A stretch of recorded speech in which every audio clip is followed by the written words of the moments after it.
All right, get ready because today we're taking a deep dive, you guys, into a world of flavor. A listener sent us their foodie bucket list, 10 iconic foods they're just dying to try. And let me tell you, it's quite the culinary adventure. Oh, it is a global tour for sure.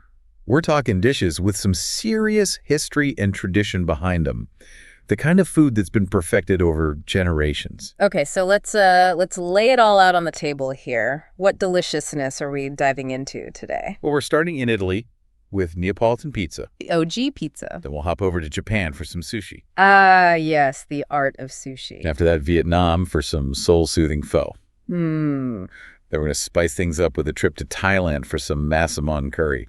And that's just the beginning. We've also got steak frites from France, tacos al pastor from Mexico. Ooh, those are good. Uncovering the secrets of paella from Spain. Paella. Indulging in some legendary Peking duck from China. Now you're talking. Treating ourselves to some creamy gelato from Italy again. I'm down for that.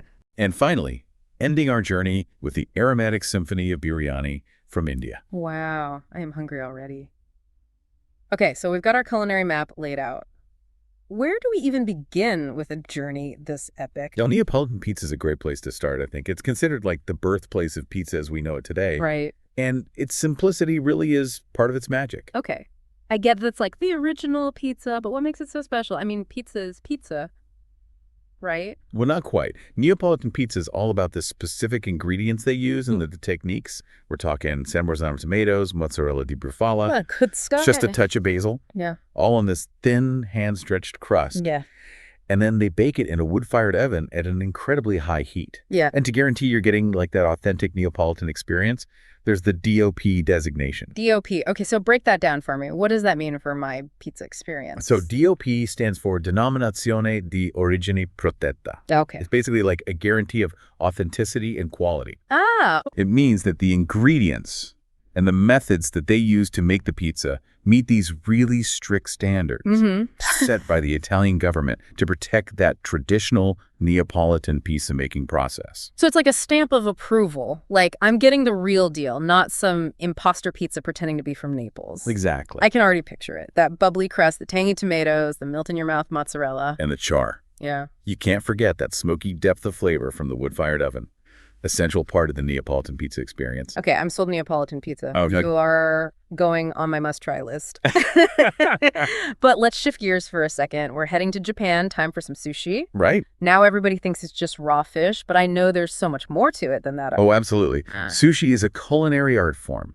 Delicate balance of flavors and textures.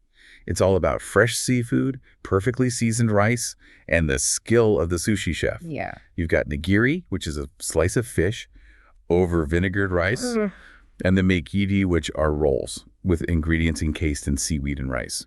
Beautiful and delicious. All right, so hold on, you're making me hungry again. For someone taking their first dive into the world of sushi, what's the one piece they absolutely have to try? I would say a piece of nigiri with tuna or salmon. Perfect introduction. You get the subtlety of flavors and textures. The fish is so fresh, practically melts in your mouth. Okay. And the rice is seasoned just right with vinegar to complement the fish. And just a touch of wasabi for a little kick Ooh, wasabi. to wake up your palate. You had me at melts in your mouth. Sushi is definitely moving up my list. Okay. But let's switch it up again and head to Vietnam. It's time for some pho. Yes. This dish has captured the hearts and stomachs of people all over the world. What is the secret behind this beloved Vietnamese soup? Pho is all about the broth. They simmer it for hours with beef or chicken bones, charred onions, ginger, and spices. Wow. It creates this incredible depth of flavor. And then you add things like fresh herbs, cilantro, basil, mint, tender slices of meat, and rice noodles to soak up all that goodness. Okay, I can practically smell those fragrant herbs and that savory broth already. It sounds like the ultimate comfort food, perfect for a chilly night. Exactly. Pho is like a warm hug in a bowl. And I love that you can kind of personalize it with different sauces and toppings. It's like an adventure for your taste buds. Speaking of adventure, let's journey to Thailand and explore the world of massaman curry. What sets this dish apart from other Thai curries? Well, massaman curry actually has a really fascinating history. It's believed to have been influenced by Persian and Indian cuisine brought over by traders centuries ago. It's known for its rich, creamy texture from the coconut milk. Okay. And it's a little more mild in terms of spice. compared to other Thai curries. So it's kind of a culinary melting pot, different influences coming together. Yeah. But what am I going to be craving after my first bite? What's the star ingredient here? It's all about the tender meat, usually beef or chicken, that's slow cooked in the curry sauce until it's just infused with all those flavors. And then you've got potatoes, peanuts for texture, and a little nuttiness. Ooh, potatoes and peanuts. Yeah. All right, Massaman curry, you're officially on the list. But now let's hop over to France for a dish that seems pretty simple. Steak frites. Is it really all it's cracked up to be, or is it just steak and fries with a fancy name? Oh, steak fries is a classic for a reason. It's about high-quality ingredients and perfect execution. A perfectly cooked steak, seasoned just right, and fries that are crispy on the outside and fluffy on the inside. It's like taking something simple and making it an art form. Okay, paint me a picture. What's the ideal steak frites experience? Okay, imagine this. The steak hits the hot pan, and you hear that sizzle, that amazing aroma of the fat rendering. Then you cut into the steak, it's juicy, cooked perfectly. And you reach for a fry, crispy, golden, maybe a little dip in some aioli or béarnaise sauce. That's you're making me too hungry. Okay, the simplicity, the elegance, perfectly cooked steak, crispy fries. It's all about those little details that make a big difference. But let's spice things up a bit. Head down to Mexico for some tacos al pastor. I'm always so intrigued by these tacos. What makes them so unique? Well, tacos al pastor are a great example of culinary fusion. Okay. They blend Mexican flavors with influences from Lebanese cuisine. Wait, Lebanese? That's not what I was expecting. Tell me more about this mashup. So the key is in how they cook the pork. It's marinated in spices achiod, which gives it that red color, and cooked on a vertical spit. Okay. Similar to shawarma, as it cooks, they slice the meat off. So good. I can already picture this spinning tower of marinated pork slowly getting caramelized. So what takes these tacos from good to must try? The toppings. Thinly sliced pineapple that caramelizes as the meat cooks, adds sweetness and acidity. Then you've got diced onions, cilantro, and a squeeze of lime. That balance of sweet, savory, and tangy makes tacos al pastor so addictive. Okay, those flavors sound amazing. Tacos al pastor, you are going on the list, but our journey isn't over yet. Let's head to Spain for a dish that's as vibrant as its culture, paella. What's the story behind this iconic Spanish dish? Well, paella is a celebration of Spanish cuisine. It comes from the rice-growing regions of Spain. A dish meant to be shared, cooked in a large, shallow pan over an open fire.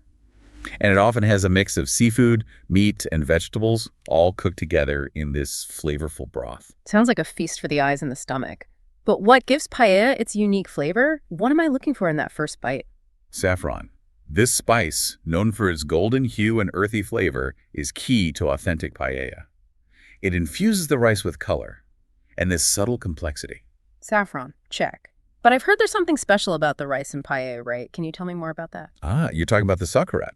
This crispy layer of rice forms at the bottom of the pan. Oh. It's considered like the best part, with its crunchy texture and that concentrated flavor. Takes skill to make it perfectly. Crispy rice. Sign me up. Okay, let's move on to a dish that's all about the presentation.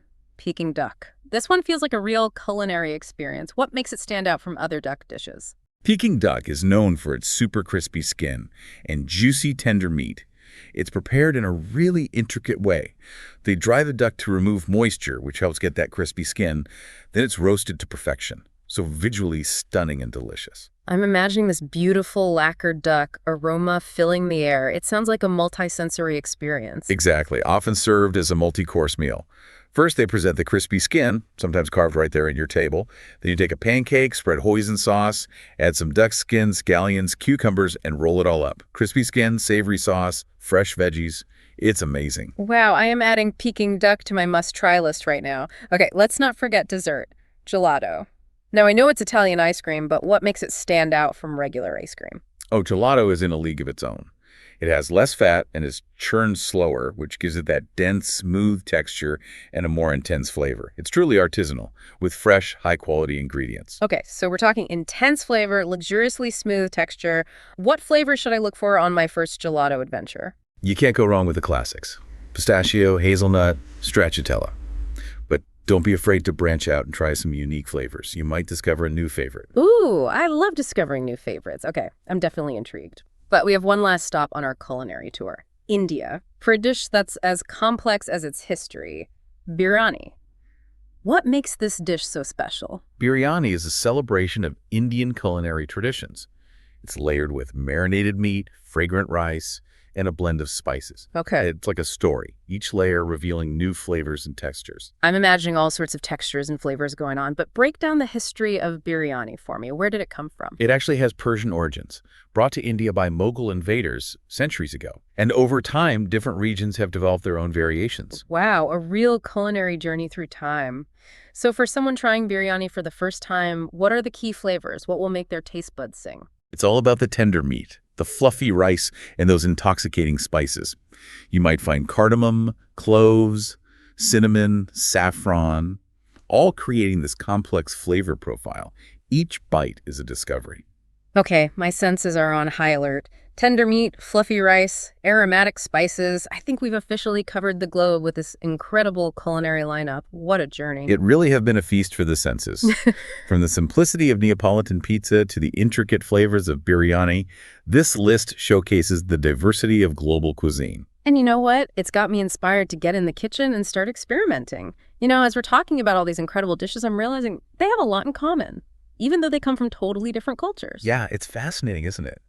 Food's like a bridge between cultures. Exactly. Like, one thing that stands out to me is how important fresh ingredients are. Right. Whether it's San Marzano tomatoes for pizza, or perfectly sliced fish for sushi, or the herbs in pho. Quality ingredients, it really makes a difference. Totally. It's a reminder that sometimes simple is best. You start with great ingredients. You don't need to get crazy to make something delicious. Let the flavors speak for themselves.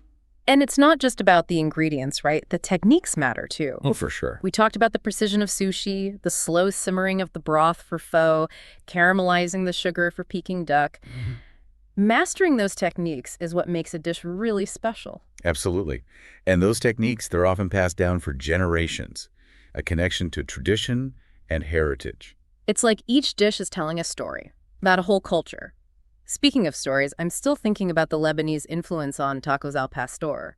It's amazing how food travels and evolves, blending cultures in unexpected ways. Food's a constant reminder that cultures are never static. You know, they're always kind of in conversation, exchanging ideas and traditions. And food is right at the heart of that. Exactly. That's what makes exploring different cuisines so exciting. It's like a window into another way of life.